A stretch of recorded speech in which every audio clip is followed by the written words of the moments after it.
দেখতে হয় দেখবে উপর দিকটা একটুখানি চ্যাপ্টা থাকে এবং তলার দিকটা কিন্তু একটু চ্যাপ্টা থাকে, তাই তো? উপর দিকটা বলতে আমরা কি বুঝি? উত্তর। কি বুঝি? উত্তর। আর তলার দিকটা বলতে কি বুঝি? তুমি বলো তলার দিকটা কি বুঝি? দক্ষিণ। Very good. তাহলে উপর দিকটা বুঝি আমরা উত্তর, তলার দিকটা আমরা বুঝি কি? দক্ষিণ। ঠিক সেম আমরা এই দিকটা বুঝি পূর্ব এবং অপর দিকে বুঝি কি? আমরা পশ্চিম। ঠিক এইভাবে যদি আমরা বৃত্ত অঙ্কন করি, কি করি? একটা যদি বৃত্ত অঙ্কন করি তাহলে কিন্তু এই বৃত্তের মধ্যে আমরা কি দেখতে পাবো? এই বৃত্তটা দেখতে পাই যদি আমরা পরবর্তীকালে যদি আমরা এখানে যদি আরেকটা যদি একটা বৃত্ত যদি আমরা টানি তাহলে দেখতে পাবো কি? দেখতে পাবো হচ্ছে পূর্ব থেকে পশ্চিমে বা পশ্চিম থেকে পূর্বে একটা রেখা রয়েছে। সেই রেখাটাকে কি রেখা বলে জানো? সেই রেখাটাকে বলা হচ্ছে কি? নিরক্ষরেখা। তুমি বসো। সেই রেখাটাকে কি বলা হচ্ছে? নিরক্ষরেখা। সেই নিরক্ষরেখার মান হচ্ছে কি? দেখো, এটা যদি আমরা মনে করি নিরক্ষরেখা, দেখো নিরক্ষরেখার উত্তর দিকে কি রয়েছে? 23.5 ডিগ্রি উত্তর অক্ষরেখা। 23.5 ডিগ্রি উত্তর অক্ষরেখাকে কি বলবো আমরা? দেখো কর্কটক্রান্তি রেখা। কি বলবো? কর্কটক্রান্তি রেখা। ঠিক 23.5 ডিগ্রি উত্তর, ঠিক অল্টারনেটলি দেখো 23.5 ডিগ্রি দক্ষিণে কি রেখা রয়েছে? মকরক্রান্তি রেখা। 23.5 ডিগ্রি দক্ষিণে কি রয়েছে? মকরক্রান্তি রেখা। তাহলে আমরা যদি উত্তর এইখানে দেখো রয়েছে কি? নিরক্ষরেখা। এখানে কি রয়েছে? নিরক্ষরেখা। নিরক্ষরেখার উল্টো দিকে দেখো বা অপর দিকে যদি আমরা দেখি, দেখো এখানে কি রয়েছে? অক্ষরেখা। অর্থাৎ কি হচ্ছে? আইন প্রণয়ন করা। কেউ কি বলতে পারবে আমাদের ভারতীয় পার্লামেন্ট কোথায় রয়েছে? নিউ দিল্লি। তাহলে আমাদের ভারতীয় পার্লামেন্ট রয়েছে নিউ দিল্লিতে। আমাদের পার্লামেন্টে কিন্তু বাইরে থেকে দেখতে ঠিক এরকম অংশ রয়েছে যারা কার্য সম্পাদন করে। পার্লামেন্টার একা একা কোনো কার্য সম্পাদন করতে পারে না, তার জন্য অনেকগুলি অংশ রয়েছে। অংশগুলি হয়েছে পার্লামেন্টের প্রথম অংশ হচ্ছে প্রেসিডেন্ট, মানে রাষ্ট্রপতি। আমাদেরকে কিরকম দেখতে? আমাদের বাবা মা তো বলে না যে ওটা কিরকম পাশের বাড়ি কাকিমার মতো দেখতে, বলে না? বলে তোমার মায়ের মতো দেখতে, ও বাবার মতো দেখতে। এটা কেন হয়? আচ্ছা, আমার হতে পারে চুল কোচকার, হতে পারে চুল স্ট্রেট, হতে পারে আমি অনেক লম্বা, হতে পারে অনেক বেটে, তাই তো? এগুলো কি? এগুলো আমরা বাইরে থেকে দেখতে পাই। এগুলো আমাদের বাইরের ফিচার্স বা বাইরের বৈশিষ্ট্য। এইগুলোর কারণ নিশ্চয়ই এটার ভেতরে একটা কোনো কারণ আছে যেটা আমরা চোখে দেখতে পাচ্ছি না, যেটা মাইক্রোস্কোপিক কারণ। সেটা কি কারণ? অবশ্যই সেটা কোষের ভেতরে ঘটছে। কোষের ভেতরে ডিএনএ নিয়ে এলো এই জেনেটিক ইনফরমেশন। দেখা যাচ্ছে এই যে ডিএনএ কথা বললাম, এটাই আমরা আজকে জানবো যে কি করে আমাদের যে বাহ্যিক যে বৈশিষ্ট্যগুলো, সেই বৈশিষ্ট্যগুলো একটা জন্ম থেকে পরের জন্মে ট্রান্সফার হয়ে আসে। তাহলে আজকে আমাদের জানার বিষয় থাকবে ক্রোমোসোম, ডিএনএ এন্ড জিন।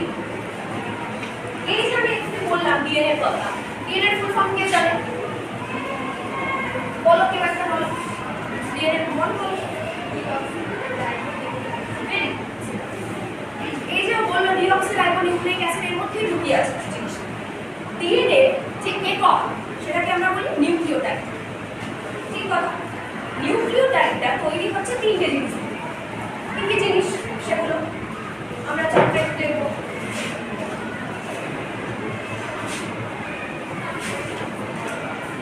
দেখো এখানে তিনটে জিনিস দেখা যাচ্ছে, আমি এঁকে দিচ্ছি বলে। প্রথমে বললো ডিঅক্সিরাইবোনিউক্লিক অ্যাসিড, যেটা থাকে সেটা হচ্ছে একটা সুগার। সেই সুগারটা হচ্ছে ডিঅক্সিরাইবোজ সুগার, পাঁচটা হাত পেন্টাগনে গেছে।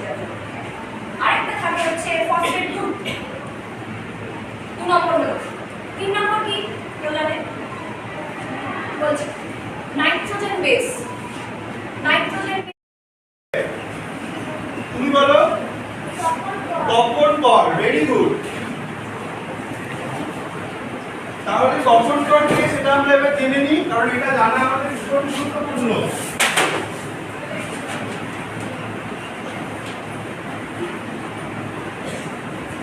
ইনি হচ্ছেন তপন কর, ঠিক আছে? এবার তপন করের জন্ম হচ্ছে 1954 সালে হাওড়ায়। শিক্ষা জীবন মানে তিনি কিভাবে পড়াশোনা করেছিলেন? স্নাতক অর্থাৎ গ্র্যাজুয়েশন বা বিএ পাস করেছিলেন চারু ও কারু মহাবিদ্যালয় থেকে, ঠিক আছে। তারপর স্নাতকোত্তর অর্থাৎ এমএ পাস করেছিলেন কলিকাতা বিশ্ববিদ্যালয় থেকে, এবং কর্মজীবন অর্থাৎ তিনি কি করতেন, তিনি পেশায় একজন প্রফেশনাল চিত্রশিল্পী, ঠিক আছে। এবং তারপর লেখক এবং সরকারি বিদ্যালয়ের শিক্ষক। আচ্ছা, তার উল্লেখযোগ্য লেখা কি? তার উল্লেখযোগ্য লেখা হলো অসামান্য মানভূম আর ছবি আঁকতে শেখা, এইটা হচ্ছে তার উল্লেখযোগ্য লেখা। এইবার তাহলে আমরা সরাসরি পাঠে চলে আসি। আজকে আমাদের পাঠে যেটা রয়েছে দেওয়াল চিত্র। আমরা দেওয়াল চিত্রটা কিরকম হয় তারই একটা ছোট নমুনা আমি তোমাদেরকে দেখাচ্ছি। এইটা হচ্ছে দেওয়াল চিত্র, এইরকম ভাবে করা হয়, ঠিক আছে। এবং এই যে দেওয়াল চিত্রটা আমরা প্রত্যেকেই দেখতে পাচ্ছি, শেষ অবধি প্রত্যেকে দেখতে পাচ্ছি। এই দেওয়াল চিত্রটা এবার কিভাবে করা হয়, এই যে আমরা নিচের যে অংশটা দেখতে পাচ্ছি, এই যে নিচের একদম অংশটা মাটির অংশ, যেটা এই অংশটাকে মূলত মাটি দিয়ে লেপে তৈরি করা হয়, এই বেসটা মাটি দিয়ে লেপে তৈরি করা হয়। এছাড়াও এই যে উপরের যে অংশটা আমরা দেখতে পাচ্ছি, এই অংশটাকে রং দিয়ে করা হয়। এবার কিভাবে করা হয়, যে বড় যে অংশগুলো, সেই অংশগুলো করার জন্য মূলত এই মোটা ধরনের যে ব্রাশগুলো হয়, সেই ব্রাশগুলো দিয়ে বা তুলিগুলো দিয়ে করা হয়, ঠিক আছে। আর এই যে তোমরা এই ছোট যে সরু আলপনাগুলো দেখছো, সেই আলপনাগুলোর জন্য কিন্তু এই সরু ব্রাশগুলো ব্যবহার করা হয়। তাহলে আমরা বুঝতে পারলাম যে গোটা ব্যাপারটা। তো কোষ অঙ্গাণু কি থাকছে, নিউক্লিয়াস থাকছে, মাইটোকন্ড্রিয়া থাকছে, এছাড়াও আরো অনেকগুলো কোষ অঙ্গাণু থাকছে, যেমন ধর ribosome, lysosome, Golgi body, endoplasmic reticulum বা এন্ডোপ্লাজমিক জালিকা, এরকম অসংখ্য আমাদের দেখতে পাওয়া যায় যে কোষ অঙ্গাণু রয়েছে একটা কোষের ভিতরে। সেগুলো কোথায় থাকে না, সেগুলো First key solids, second key liquids, third key gas. Very good. এবার দেখো এই সলিডের মধ্যে আমি একটা স্ট্রাকচার রেখেছি যেখানে কিন্তু অনেক কটা মলিকিউলস একসাথে জড়ো লেগে আছে, রাইট? একসাথে জড়ো লেগে আছে। Let us take the example of this classroom. Fine. এই রোডাকে, এই কলামটাকে আমরা যদি ইমাজিন করি, দেখো সবাই এখানে খুব স্পেসটা কনজাস্টেড হয়ে আছে, তাই কি না? স্পেস তো আছে বাট খুব কম। সবাই কি আছে, পাশাপাশি বসে জাস্ট এই ডায়াগ্রামটার মতন, একদমই ছবিটার মতন। তাহলে আমরা বলতে পারি যখন একটা ক্লাসে হিউমিডিটি অনেক হাই থাকে, তাদের মলিকিউলস মানে হচ্ছে পরমাণুদের মাঝখানে স্পেসটা, গ্যাপটা অনেক কম থাকে, and that is known as what? Solid state of matter. Fine. এবারে যখন আমরা লিকুইডসে আসছি, ধরো একদিন খুব বৃষ্টি হয়েছে স্কুলে, তো অর্ধেকজন ক্লাসে আসেনি, এই নোটা জাস্ট এসছে, এই নোটা আসে। আচ্ছা, কেউ আমাকে বলতে পারবে যে which is the subject in the sentence? যে বারটা একটু হাত তোলো। তারপরে হ্যাঁ, সাবজেক্ট কোনটা? লেটার। আচ্ছা, আর কেউ পারবে?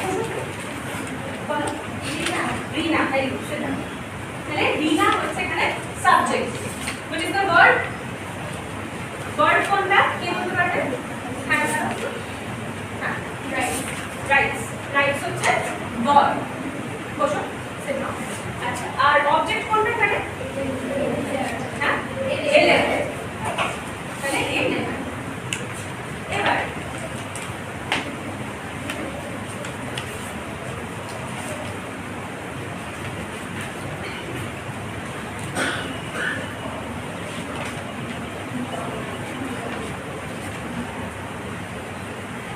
this is another sentence.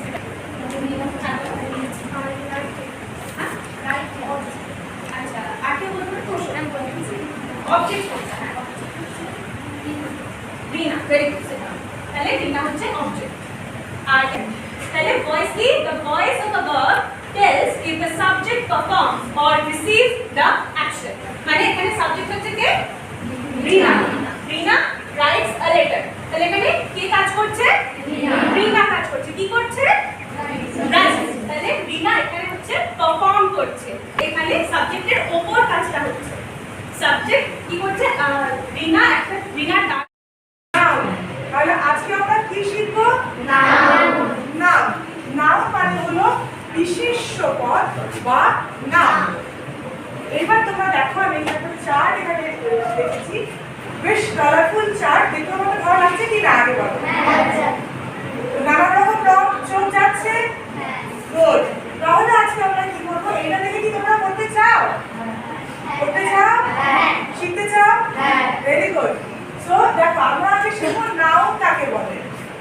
Example Rahul, park, bag, job etcetera. তার মানে কি, যে ওয়ার্ড মানে যেই শব্দটি যে কোনো জিনিসের নামকে বোঝাচ্ছে, সেটা কোনো ব্যক্তির নাম হতে পারে, কোনো জায়গা। দেখো নাউনের নানান রকম টাইপ। ভারতে টোটাল কটা হাইকোর্ট আছে বলো, কেউ একজন বলো। এক্স্যাক্ট। তাহলে ভারতে টোটাল এখন আছে 25টা হাইকোর্ট।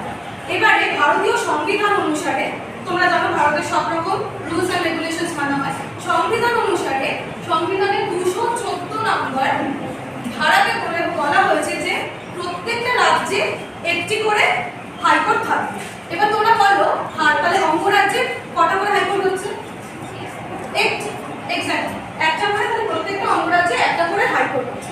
এবার তোমরা আমাকে এই প্রশ্ন করতে পারো যে ম্যাডাম তাহলে হাইকোর্টের যে বিচারপতি, হাইকোর্টের বিচারপতিকে নিয়োগ করতে হলে তার কি কি যোগ্যতা থাকতে হবে, ঠিক আছে? এবার তোমাদেরকে বলি, একজন চায়নার লোক কি কখন একজন ভারতীয় নাগরিক হতে হবে? অবশ্যই তাকে ভারতীয় নাগরিক হতে হবে এবং তার সাথে তাকে 10 বছর কোনো অধস্তন মানে কোনো জেলা, যেমন কয়েকটি ভাগের নাম কি বলতে পারবে? বলো। আর কেউ?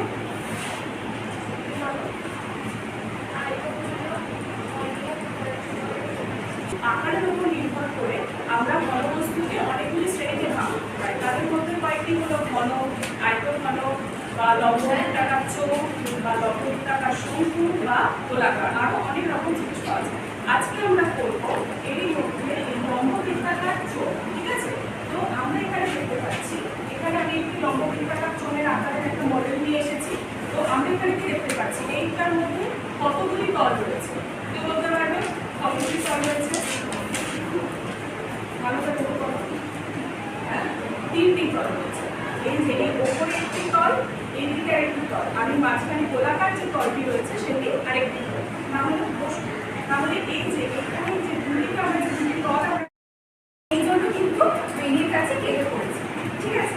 আচ্ছা, এবার আমি তোমাদের আমি একটু আগে বলছিলাম যেটা এটা বলেছি কি অপশানের কোথায়। তোমরা দেখো এখানে কাকে দেখতে পাচ্ছ বলো? শরৎচন্দ্র চট্টোপাধ্যায় কত সালে জন্মগ্রহণ করেছিলেন বলো? কি বলো?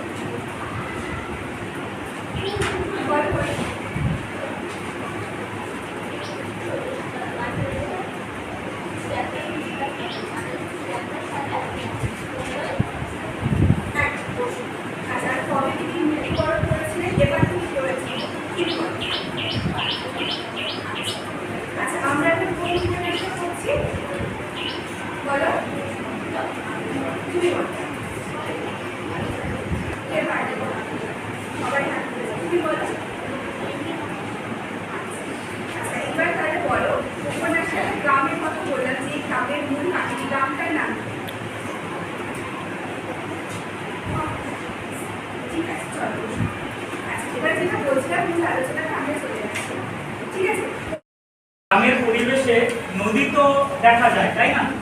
নদীতে তোমরা নৌকা কিসের সাহায্যে বেঁধে রাখা হয় মাটির সাথে, জানো? দেখেছো তোমরা?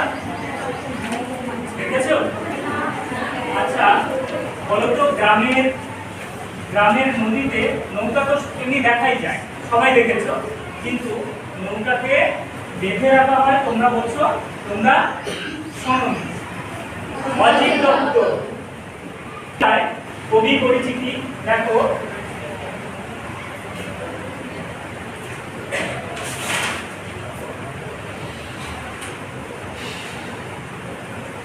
এই ছবিটি তোমরা দেখতে পাচ্ছ একটি চার্ট, কবি অজিত দত্তের লেখা এই কবিতা নোংর। অজিত দত্ত কবি, দেখো কবি অজিত দত্ত কবি, একটি ছবি আছে। কবির জন্ম 23শে সেপ্টেম্বর 1907 সালে। কবি জীবনাবসান ঘটে 30শে ডিসেম্বর 1979 সালে। তিনি বিভিন্ন গ্রন্থ রচনা করেছেন। আমরা তার মধ্যে উল্লেখযোগ্য কিছু গ্রন্থ এখানে নাম দেখতে পাচ্ছি আমরা। কুসুমের মাস, অস্তিত্ব, এটা যেন আমাদের যায় না, তাই না? আজ আছি, কাল থাকবো না, আমরা মনে রাখবে সবাই? রাখবে না? কিভাবে রাখতে পারে? আজও আমরা রবীন্দ্রনাথ ঠাকুরকে মনে রাখি। কবে মারা গেছে রবীন্দ্রনাথ ঠাকুর? কত বছর আগে, 7 বছর আগে মারা গেছে। রবীন্দ্রনাথ ঠাকুরকে তোমরা মনে রাখি, কিভাবে রাখি? কেন রাখি রবীন্দ্রনাথ ঠাকুরকে মনে? বা যে কোনো কাউকে, এই বিখ্যাত ব্যক্তি মাদার টেরেসা থেকে আমরা মনে রাখি, কেন রাখি? কারণ তিনি তার কাজের দ্বারা আমাদের কাছে অমর হয়ে গেছে, তাই তো? চারটে টাকা তো মনে আমরা রাখবো না। তো এই কবিতাগুলো আছে, ওই বড় স্মৃতিসৌধ রচনা করো না কেন? বিশাল বড় পিলার বানিয়েছে। আচ্ছা, আমি একটা কথা বলতো, তোরা কেউ কাজ করে এসেছিল না, যমুনা নদীতে ওই ফুল কার্বন মানে প্রাকৃতিক দুর্যোগের জন্য তাজমহলে হয়ে যাচ্ছে। আর যদি তাজমহল পড়ে যায়, কে মনে রাখবে? কে মমতাজ বেগম ছিল? মনে রাখবে না, তাই তো? এটা আছে আমরা তাজমহল দেখতে, তাজমহলের সৌন্দর্যের জন্য, মমতাজ বেগমের জন্য আমরা দেখতে যাই না, কিন্তু রবীন্দ্রনাথের কোনো দরকার আছে আমরা যাই না। এটা কি বলো, এর মধ্যে কি আছে?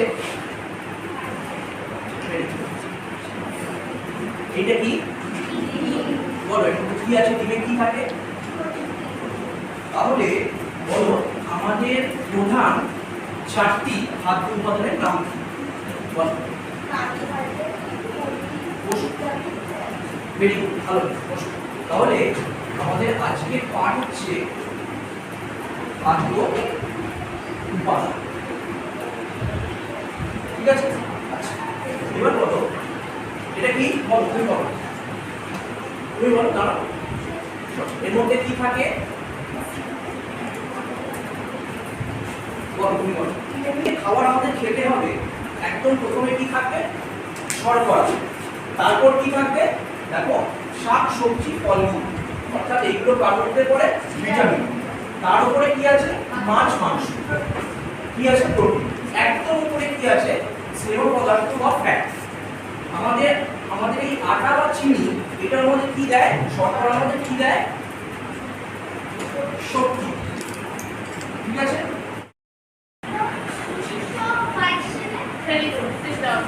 আর হরপ্পা সভ্যতার আবিষ্কারকের নাম কি? Very good. তাহলে হরপ্পা সভ্যতার আবিষ্কারকের নাম।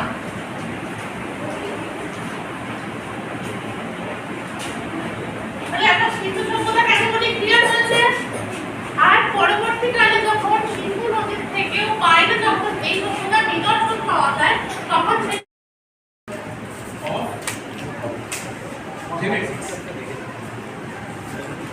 এই জেনেটিক সাবজেক্টটা বহু আগে, প্রায় 1866 সালে এক ভদ্রলোক এক্সপ্লোর করেছিলেন প্রথমবার, যাকে আমরা ফাদার অফ জেনেটিক্স বলে থাকি। কেউ বলতে পারবে তার নাম কি? Very good, Gregor Johannes Mendel. আমাকে কিছু এক্সপেরিমেন্ট তোমাদের বোঝাতে হবে। মেন্ডেল এক্সপেরিমেন্ট করেছিলেন মটর গাছে, এবং মটর গাছের সাইড ইফেক্ট নেম হচ্ছে পাইসাম স্যাটিভা, এবং এই হলো মটর গাছের ফুল, যেটা ব্যবহার করে মেন্ডেল তার এক্সপেরিমেন্টগুলি করেছিলেন। এবং আরেকটা উল্লেখযোগ্য,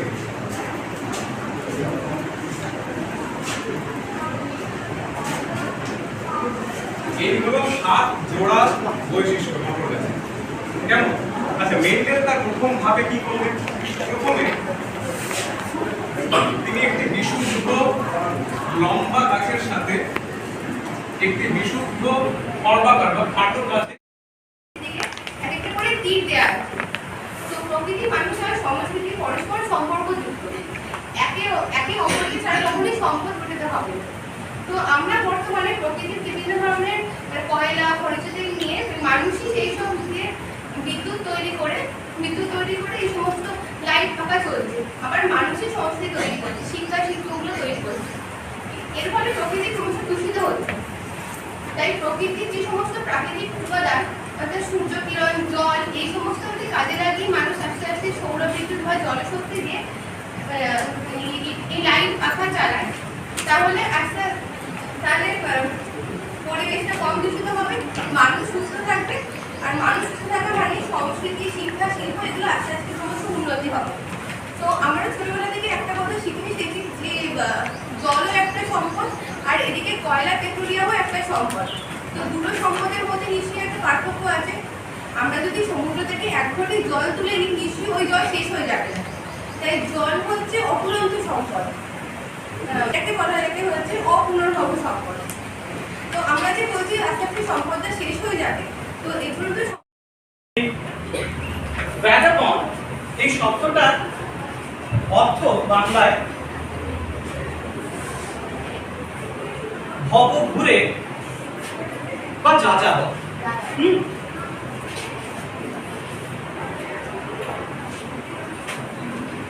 এনাদের কোনো নিজস্ব স্থায়ী জায়গা নেই, বসবাস নেই, এনারা ঘুরে বেড়াতে ভালোবাসে।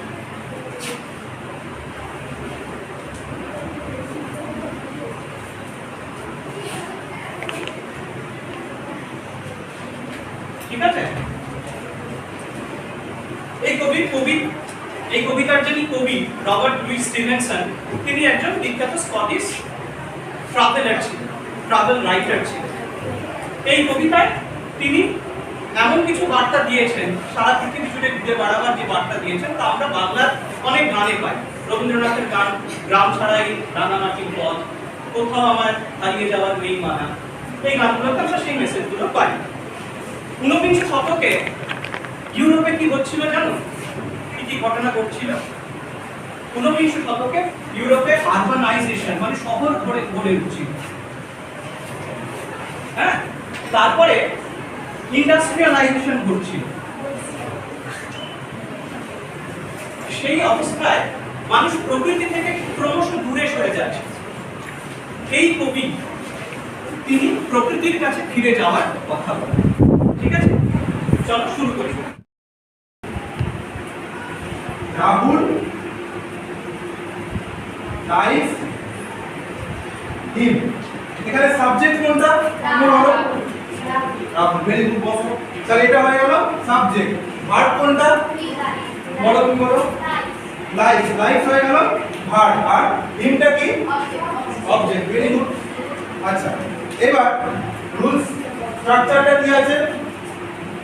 সাবজেক্ট am is আর ভার্বের থার্ড বাই অবজেক্ট, বুঝবো। আচ্ছা, তাহলে সাবজেক্টটা অবজেক্ট হয় আর অবজেক্টটা সাবজেক্ট হয়, সবাই জানো? Very good. তাহলে অবজেক্ট কোনটা? এটা। হিমটা সাবজেক্টটা হলে কি হবে বলো? হি। তাহলে হি, তারপরে এখানে কি আছে স্ট্রাকচারে? বলো বলো সেটা বলো প্লিজ। এবার বলো এই এক্সপ্রেশনটাকে কি আমরা কোয়াড্রেটিক বলতে পারবো কি পারবো না? কোয়াড্রেটিক মানে বললাম কি দ্বিঘাত, তাহলে দ্বিঘাতের নামটা এসছে কি? দুটো ঘাত, সেখানে যে x ভেরিয়েবলটা আছে x, তার পাওয়ার যদি 2 হয় তবেই আমরা সেই এক্সপ্রেশনটাকে আমরা দ্বিঘাত বলতে পারবো। এইবার বলো তো এই যে x স্কয়ারের সাথে আরেকটা যে টার্ম আছে a, এই a টার্মটার ভ্যালুটা 0 হতে পারবে কি পারবে না?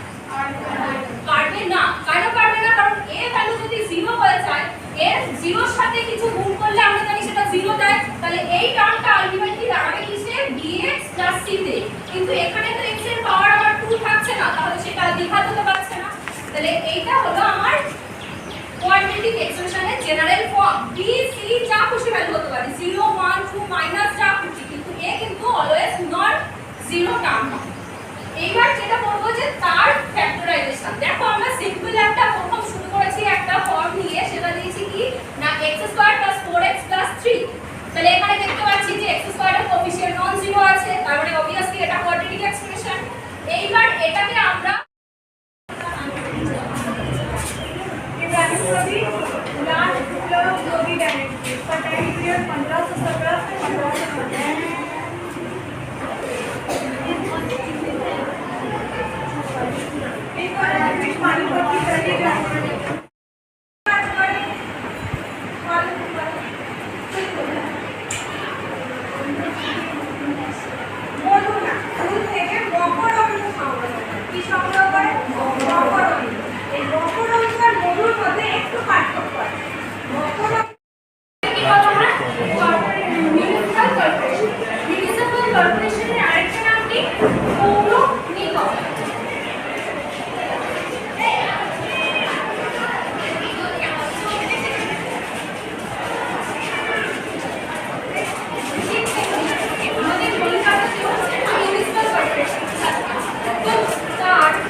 কি জানতে পারলাম?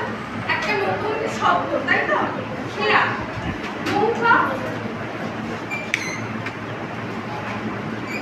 নৌকার প্রতি শব্দ হচ্ছে খেয়া।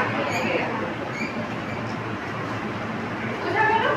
এবার কবিতাতে কি বলা হচ্ছে যে সহজ সরল মানুষদের থাকার জায়গা, যারা এই যুদ্ধের যে সমস্ত কিছু যুদ্ধ হচ্ছে অন্যান্য জায়গায়, এই সমস্ত যুদ্ধের থেকে দ্বন্দ্বের থেকে একটু আলাদা, বোঝা গেল? এইসব মানুষেরা সবসময় কি করে, তাদের কাছে মানে যোগাযোগের মাধ্যম হচ্ছে একটা, সেটা হচ্ছে নৌকা। সেই জন্যই কবিতাটার নাম হচ্ছে খেয়া। বোঝা গেল? তাহলে বলো একটুখানি আমি কি বললাম। নৌকার প্রতিশব্দ কি বলবো? ৬২ বঙ্গাব্দ, এবং তার উল্লেখযোগ্য কিছু রচনাগুলিও আছে, যেরকম হচ্ছে গীতাঞ্জলি, গোরা, ঘরে বাইরে ইত্যাদি। ওকে, তো আর একটা জিনিস হচ্ছে নদী, নদীতে কি চলাচল করছে? নৌকা। वो जो है हाइक करना, हंस करना, ये सब जो है वो बचपन से ही सीखते थे, ठीक है। और he established the Lahore Fort and his full name was Jalaluddin Muhammad Akbar. He formed a parliament, 9 ministries of parliament. His name was Navratna. Navratna, the 9th minister of 9th advisor of Akbar. রক্তের শ্রেণীবিভাগ কোন বিজ্ঞানী আবিষ্কার করেছিলেন জানো? Lance স্টেনার। কোন বিজ্ঞানী? আচ্ছা, রক্তের শ্রেণীবিভাগগুলো কি কি? ব্লাড গ্রুপ কি কি আছে আমাদের?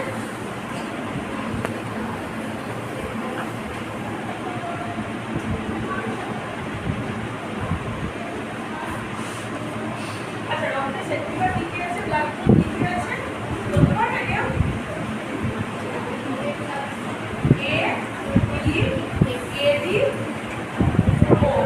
প্রত্যেকটা রক্তে পজিটিভ নেগেটিভ দুটো হয়। কিভাবে পজিটিভ হয় কিভাবে নেগেটিভ হয় সেটা আমি বলবো। আচ্ছা, রক্ত মানে আমাদের সবার শরীরে প্রোটিন আছে কিছু, যেগুলো নির্দিষ্ট প্রোটিন, তাই তো? আচ্ছা, এর বাইরে যখন বিচারীয় কোনো প্রোটিন, তারপরে তিনি আবার এই বাংলায় ফিরে এলেন এবং এখানে এসে বাংলার সাহিত্যকে তিনি অমূল্য সব উপহার, যার মধ্যে মেঘনাথবধ কাব্য, শ্রীরামকথা কাব্য, শর্মিষ্ঠা, পদ্মাবতী, এই নাটক, এগুলো ছিল বিখ্যাত। এরপর আজকের পাঠে আমরা প্রবেশ করব। আমাদের আজকের পাঠ বঙ্গভূমির প্রকৃতি। কবি যখন ইংল্যান্ডের উদ্দেশ্যে পাড়ি দিচ্ছে, সেই সময় আমাদের এই বঙ্গ জননীকে উদ্দেশ্য করে যে কবিতাটি লিখেছিলেন সেটি হলো বঙ্গভূমির প্রকৃতি। তোমরা সবাই ছবিতে দেখতে পাচ্ছ বাংলার গ্রামের চিত্র, তাই তো?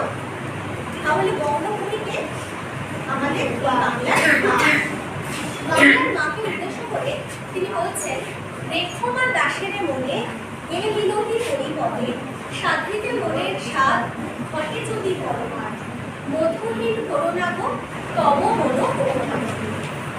কবি নিজেকে প্রথমে দাস বলে সম্বোধন করবেন। তিনি কার দাস? বঙ্গমায়ের দাস। বঙ্গমায়ের কাছে আজকে এই ক্লাসে আমি তোমাদের আলোচনা করব হিমালয় দর্শন নামের একটি গল্প, যেটি তোমাদের পাঠ্য বই। যেটাকে অনেকে চেনো, অনেকে হয়তো চেনো না, ঠিক আছে? যারা চেনো না তারা দেখে নাও। তিনি হচ্ছেন বেগম রোকেয়া। ওনার নাম সবাই দেখতে পাচ্ছ তো? ওনার নাম হচ্ছে বেগম রোকেয়া, আসল নাম রোকেয়া সাখাওয়াত হোসেন। ওনার জন্ম 9 ডিসেম্বর 1880 সালে। ওনার মৃত্যু 9 ডিসেম্বর একই তারিখে 1932 সালে, ঠিক আছে? ওনার উল্লেখযোগ্য তিনি গল্পের মধ্যে দেখিয়েছেন, ঠিক আছে? তো কেমন পরিবেশের মধ্যে দিয়ে তিনি যাত্রা করেছিলেন আমরা একটু তার ডেমোটা দেখে নিই। যেমন পরিবেশে তিনি গিয়েছিলেন, তাহলে আমাদের বুঝতে সুবিধা হবে গল্পে তিনি কেমন পরিবেশের মধ্যে দিয়ে যাচ্ছেন বা কি অভিজ্ঞতার কথা বলছেন সেটা আমরা বলবো, ঠিক আছে?